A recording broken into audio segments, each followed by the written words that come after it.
വീട് വാങ്ങുന്നതാണോ അതോ വാടകയ്ക്ക് പോകുന്നതാണോ നല്ലത് എന്നുള്ളതിനുള്ള ഒരു ഉത്തരം കണക്ക് സഹിതം നിങ്ങൾക്ക് കാണിച്ചു തരാം. അപ്പോൾ നിങ്ങൾക്ക് തന്നെ തീരുമാനിക്കാം ഏത് ഡിസിഷൻ നിങ്ങൾ എടുക്കണം എന്നുള്ളത്. നേരെ നമുക്ക് കമ്പ്യൂട്ടറിലേക്ക് പോവാം. ഇപ്പോൾ ഇവിടെ നിങ്ങൾക്ക് രണ്ട് ഭാഗങ്ങൾ കാണാൻ പറ്റും. ഒന്ന് എന്ന് പറയുന്നത് റെന്റിൻ്റെയാണ്, രണ്ട് എന്ന് പറയുന്നത് ബൈ എന്ന് പറയുന്നതാണ്. വാങ്ങണോ അതോ വാടകയ്ക്ക് പോകണോ? ഇവിടെ ഇപ്പോൾ മാസം റെന്റ് 20,000 കാണിച്ചിരിക്കുന്നത്. അത്യാവശ്യം ഒരു 3 ബെഡ്റൂമുള്ള അത്യാവശ്യം തരക്കേടില്ലാത്തൊരു വാടക വീട് സെറ്റപ്പ് ആക്കണം എന്ന് പറയുമ്പോൾ അത്യാവശ്യം ഈ ഒരു എമൗണ്ട് ഒക്കെ വരും. നല്ലൊരു കണ്ണായ സ്ഥലത്താണെങ്കിൽ, ടൗണിലൊക്കെ ആണെങ്കിൽ നിങ്ങൾ ഈ 30% ഹൗസിംഗ് അലവൻസിന് വേണ്ടിയിട്ട് കിട്ടുന്ന ആ ഒരു ടാക്സ് ബെനിഫിറ്റ് നിങ്ങൾക്ക് ഇവിടെ കിട്ടും. അപ്പോൾ അതൊരു 30% ആണെന്ന് കൂടി നമുക്ക് കണക്കാക്കാം. എല്ലാം ഒരു അസംഷനാണ്. 30% അസംഷൻ അല്ല, അത് റിയാലിറ്റി തന്നെയാണ്.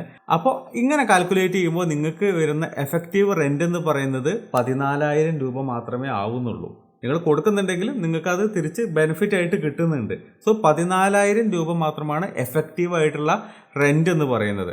അങ്ങനെ റെന്റ് മൊത്തം കാൽക്കുലേറ്റ് ചെയ്യുമ്പോൾ ഒരു വർഷത്തേക്ക് 1,68,000 രൂപയാണ് നിങ്ങൾ റെന്റായിട്ട് കൊടുക്കേണ്ടി വരുന്നത്. 15 വർഷത്തേക്ക് നിങ്ങൾ റെന്റ് കൊടുത്തു കഴിയുമ്പോൾ 42,21,676 രൂപ നിങ്ങൾ കൊടുക്കേണ്ടതായിട്ട് വരും 15 വർഷം കൊണ്ട് റെന്റായിട്ട്. ഇപ്പോൾ ഇത് ഇവിടെ ബൈ എന്ന് പറയുന്ന സെക്ഷനിലെ നമുക്ക് കാര്യങ്ങൾ നോക്കാം.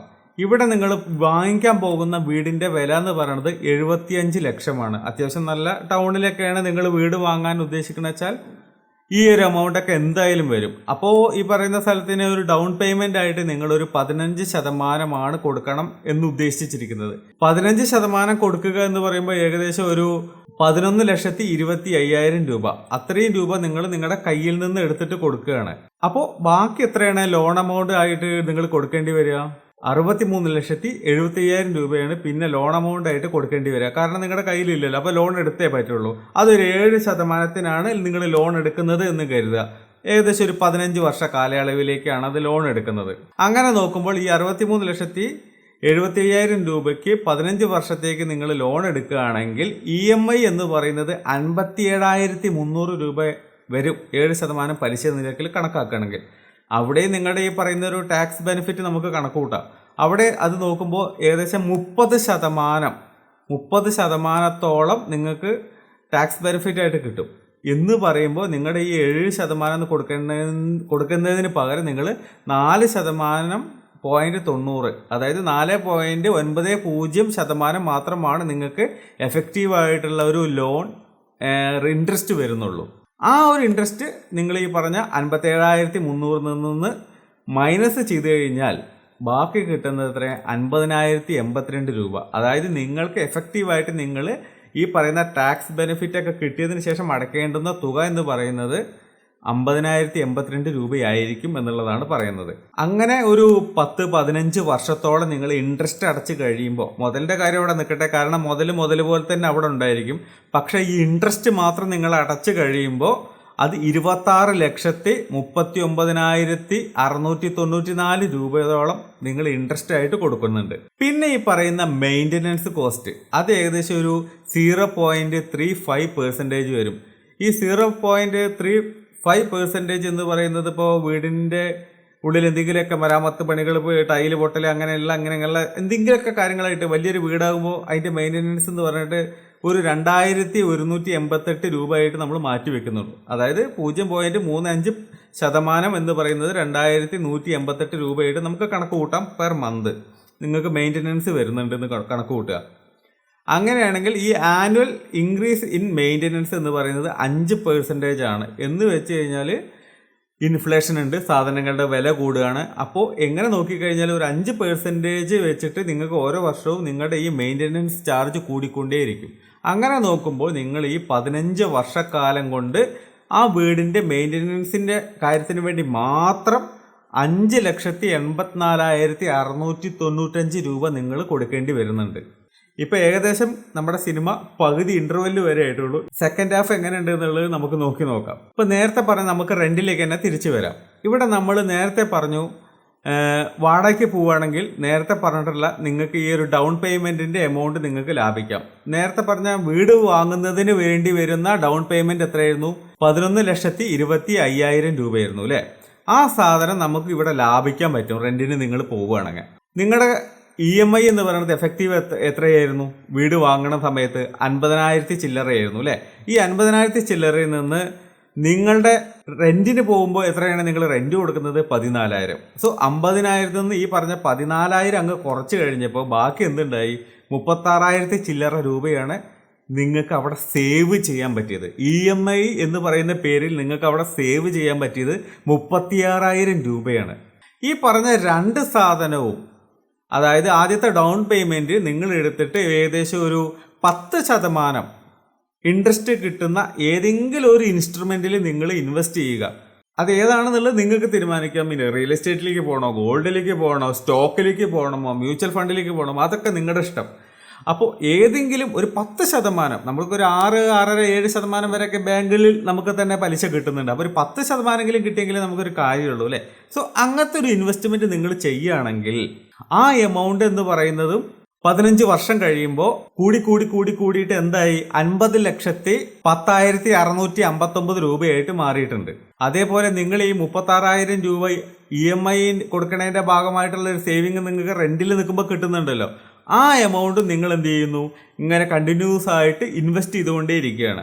അത് ഈ പറഞ്ഞ പോലെ ഒരു 10% ആണ് നിങ്ങൾക്ക് ആനുവൽ ഗ്രോത്ത് കിട്ടുന്നത് എന്നും കണക്ക് കൂട്ടുക. അങ്ങനെയാണെങ്കിൽ ഈ പറയുന്ന 15 വർഷം കഴിയുമ്പോൾ ഇതിൻ്റെ കോമ്പൗണ്ടിങ് എന്താണെന്ന് നിങ്ങൾക്ക് അറിയാലോ അല്ലേ? അതായത് ഇക്കൊല്ലത്തെ മുതലും അതിൻ്റെ പലിശയും കൂടി ചേർത്തിട്ടാവും അടുത്ത കൊല്ലത്തെ നമ്മുടെ ക്യാപിറ്റൽ എന്ന് പറയുന്നത്, അതായത് ഇൻവെസ്റ്റ്മെൻറ്റ് എന്ന് പറയുന്നത്. അപ്പോൾ അടുത്ത കൊല്ലം കിട്ടുന്നതും അങ്ങനെ കൂടി അത് കോമ്പൗണ്ട് ചെയ്ത് വലിയൊരു എമൗണ്ട് ആവും. അങ്ങനെ ഒക്കെപ്പാടെ കൂട്ടി വരുന്ന സമയത്ത് അത് 1,49,54,766 രൂപയായിട്ട് കൂടിയിട്ടുണ്ടായിരിക്കും.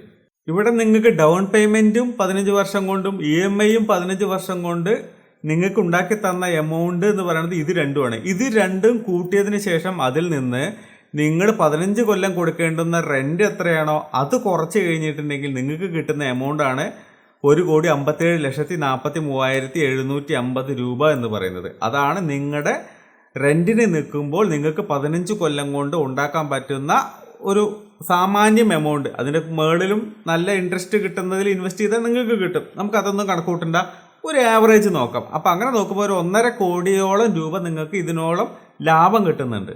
നമ്മൾ ക്ലൈമാക്സിലേക്ക് എത്തിക്കൊണ്ടിരിക്കുകയാണ്. ഇവിടെ നിങ്ങളിപ്പോൾ വാങ്ങിയ വീട്, അതായത് നമ്മൾ സ്ഥലം പൈസ കൊടുത്ത് 75 ലക്ഷം രൂപ കൊടുത്ത് നമ്മൾ വാങ്ങിയ സ്ഥലം ഉണ്ടല്ലോ, വീടുണ്ടല്ലോ, ഈ സാധനത്തിന് നിങ്ങൾ EMI ആയിട്ട് 15 വർഷം കൊടുക്കുന്ന 26 ലക്ഷവും അതിൻ്റെ അടിസ്ഥാന വില നിങ്ങൾ വാങ്ങുമ്പോൾ ഉണ്ടായിരുന്ന അതിൻ്റെ ആ പ്രോപ്പർട്ടിയുടെ വില, ഇത് രണ്ടും കൂട്ടി നോക്കുക. നിങ്ങൾ കൊടുത്ത പലിശയും മുതലും കൂട്ടി നോക്കുമ്പോൾ നിങ്ങൾക്ക് കിട്ടുന്ന എമൗണ്ട് എന്ന് പറയുന്നത് 1 കോടി ചില്ലറയാണ്. അതായത് 7,24,388 രൂപയാണ് നിങ്ങൾക്ക് ആ ഒരു വീട് വാങ്ങുന്നതിന് വേണ്ടിയിട്ടുള്ള ഒരു മുടക്ക് മുതൽ എന്ന് പറയുന്നത് 15 വർഷം കൊണ്ട്. ഇനി നിങ്ങളുടെ ഈ വീട് ഒരു 6% വില കൂടുന്ന, അതായത് വർഷത്തിൽ ഒരു 6% വില കൂടുന്ന ഒരു സ്ഥലത്താണ് എന്ന് നമ്മൾക്ക് കരുതുക. സിറ്റിക്ക് നടുവിലാണ് അല്ലെങ്കിൽ ടൗണിൻ്റെ ഒക്കെ ഹൃദയഭാഗത്താണ് നിങ്ങളൊരു സ്ഥലം വാങ്ങിയിരിക്കുന്നത് അല്ലെങ്കിൽ വീട് വാങ്ങിയിരിക്കുന്നത് എന്ന് കരുതുക. അപ്പോൾ ഈ വീട് വാങ്ങിയിരിക്കുന്നത് അങ്ങനത്തെ സ്ഥലത്താണെങ്കിൽ അത്യാവശ്യം ഒരു 6% ഗ്രോത്ത് ഒക്കെ എന്തായാലും നമുക്കുണ്ടായിരിക്കും. ഈ ഒരു 6% ഗ്രോത്ത് വെച്ച് കണക്ക് കൂട്ടുന്ന സമയത്ത് ടോട്ടലി കിട്ടിയ എമൗണ്ട് എത്രയാണ്? ഈ 15 വർഷം കഴിയുമ്പോൾ ഈ പറയുന്ന രീതിയിൽ 6% വെച്ച് ഗ്രോത്ത് ഉണ്ടാവുകയാണെങ്കിൽ 1,79,74,000 ചില്ലറ രൂപ നിങ്ങൾക്ക് കിട്ടേണ്ടതാണ് ആ വീട് വിൽക്കുമ്പോൾ അല്ലേ? അതെ. പക്ഷേ ഇതിനകത്ത് നിങ്ങൾ കൊടുത്ത ഒരു എമൗണ്ട് ഉണ്ടല്ലോ, അതായത് 15 വർഷം കൊണ്ട് നിങ്ങൾ കൊടുത്തൊരു എമൗണ്ട് ഉണ്ടല്ലോ, മുതലും പലിശ അടക്കം, അത് നമുക്ക് ഈ പറയുന്ന എമൗണ്ടിൽ നിന്ന് കുറയ്ക്കണം. അതായത് 15 വർഷം കഴിയുമ്പോൾ നിങ്ങൾ വിറ്റ എമൗണ്ടിൽ നിന്ന് വിൽക്കാൻ പോവുകയാണെങ്കിൽ, വിൽക്കുന്നുണ്ടോ ഇല്ലയോ എന്നുള്ളത് പിന്നത്തെ കാര്യം, വിൽക്കാൻ പോവുകയാണെങ്കിൽ ആ കിട്ടുന്ന എമൗണ്ടിൽ നിന്ന് നിങ്ങൾ ഈ മുതലും പലിശയും കുറച്ച് കഴിയുമ്പോൾ നിങ്ങൾക്ക് കിട്ടുന്നത് 72,49,000 ചില്ലറ രൂപയാണ്. പക്ഷെ നിങ്ങൾക്ക് റെന്റിന് പോകുമ്പോൾ കിട്ടുന്ന ലാഭം എന്ന് പറയുന്നത് എത്രയായിരുന്നു? 1.5 കോടിയോളം രൂപയാണ് നിങ്ങൾക്ക് അവിടെ ലാഭം കിട്ടുന്നത്. എങ്ങനെ? നിങ്ങൾ ചെയ്യുന്ന ഈ പരിപാടികൾ കൊണ്ട്. അപ്പം നിങ്ങൾ ചോദിക്കും, ഇവിടെ 6% മാത്രമാണോ ഈ പറഞ്ഞ സ്ഥലത്തിന്റെ വില കൂടുക? അല്ല, 6ൽ കുറവുണ്ടാവാം, 6നേക്കാൾ കൂടുതലുണ്ടാവാം, 6 തന്നെ ആവാം. അപ്പം ഏത് നിരക്കിൽ വേണമെങ്കിലും സ്ഥലത്തിന് വില കൂടാം. നിങ്ങൾ പറയുന്നത് ഒരു മെട്രോപൊളിറ്റൻ സിറ്റിയിലൊക്കെ ആണെങ്കിൽ 15 വർഷം കൊണ്ട് ചിലപ്പോൾ ഡബിളും ട്രിബിളും ചിലപ്പോൾ വാങ്ങിയ എമൗണ്ടിൻ്റെ മുകളിലേക്ക് വില കൂടിയെന്ന് വരാം. അതൊക്കെ ഒരു ലക്കാണ്. അങ്ങനത്തെ സ്ഥലങ്ങളിൽ വില വീടൊക്കെ വാങ്ങുകയാണെങ്കിൽ ഇറ്റ്സ് നൈസ്, നല്ല രീതിയിൽ വില കൂടും. അങ്ങനെ നോക്കുകയാണെങ്കിൽ നേരത്തെ പറഞ്ഞിട്ടുള്ള നമ്മളെ ഈ പറയുന്ന വാടക ഇനത്തിൽ നമുക്ക് പോവുകയാണെങ്കിൽ കിട്ടുന്നൊരു ലാഭം ഉണ്ടല്ലോ, 1.5 കോടി രൂപ 15 വർഷത്തിന് ശേഷം. ആ എമൗണ്ടിനേക്കാൾ ഡബിളോ ത്രിബിളോ ചിലപ്പോൾ ഉണ്ടായിരിക്കും നിങ്ങളുടെ ഈ വീടിൻ്റെ അന്നേക്ക് വിൽക്കാൻ പോകുമ്പോൾ ഉണ്ടാവുന്ന വില. സോ വിൽക്കുന്ന വില കൂടുതലാകുമ്പോൾ എന്തായിരിക്കും ബെസ്റ്റ്? വീട് വാങ്ങുന്നതാണ് ബെസ്റ്റ്. എന്താ പറയുക, ടൗണിൻ്റെ ഹൃദയഭാഗത്തൊന്നും അല്ല നിങ്ങൾ ഈ പറയുന്ന വീട് വാങ്ങിയിട്ടുള്ളത് എങ്കിൽ അധികമൊന്നും കൂടാൻ ചാൻസ് ഇല്ല, ഒരു 6% കൂടുള്ളൂ. അങ്ങനെ നോക്കുമ്പോൾ ഇവിടെ നിങ്ങൾ റെൻറ്റിന് പോകുന്നത് തന്നെയാണ് ബെസ്റ്റ് എന്നുള്ളത് കാണാൻ പറ്റും. കാരണം ഇവിടെ കിട്ടുന്ന ബൈ ചെയ്യുമ്പോൾ കിട്ടുന്ന പ്രോഫിറ്റിൻ്റെ ഡബിള് നിങ്ങൾക്ക് ഇവിടെ പ്രോഫിറ്റായിട്ട് നിങ്ങളുടെ പോക്കറ്റിൽ പൈസ ആയിട്ടിരിക്കും. അപ്പോൾ ഇവിടെ ആരാണ് റിച്ച്? വാടകയ്ക്ക് പോയ ആളാണോ അത് വീട് വാങ്ങിയ ആളാണോ റിച്ച്? ഇപ്പോൾ നിങ്ങൾക്ക് തന്നെ ഒരു ഉത്തരം കിട്ടിയിട്ടുണ്ടാവും നിങ്ങൾ എന്താണ് ഇനി ചെയ്യേണ്ടത് എന്നുള്ളത്. വാങ്ങണോ അത് വാടകയ്ക്ക് പോകണോ? പിന്നെ ഒരു കാര്യം പറയാൻ മറന്നു പോയിട്ടുണ്ട്. 2021 ടാക്സ് റെജിം റൂൾസ് പ്രകാരം ഈ പറയുന്ന സ്വന്തമായിട്ട് വീട് ഉള്ളവർക്ക് ഈ ടാക്സ് ബെനിഫിറ്റ് നമ്മൾ നേരത്തെ പറഞ്ഞല്ലോ, ഇവിടെ ഒരു 30% വീട് വാങ്ങുമ്പോൾ നമുക്കൊരു ടാക്സ് ബെനിഫിറ്റ് ആയിട്ട് കിട്ടും. EMI അടയ്ക്കുന്നത് പ്രകാരം നമുക്ക് കിട്ടുമെന്നൊക്കെ പറഞ്ഞല്ലോ, അത് കിട്ടത്തില്ല എന്നുള്ളതാണ് പറയപ്പെടുന്നത്. 2021 മുമ്പുള്ള റൂൾസ് പ്രകാരം അതുകൂടി കൊടുത്തിരുന്നു. ഇപ്പോൾ ആ ഒരു അലവൻസ് അവരെടുത്ത് കളഞ്ഞു.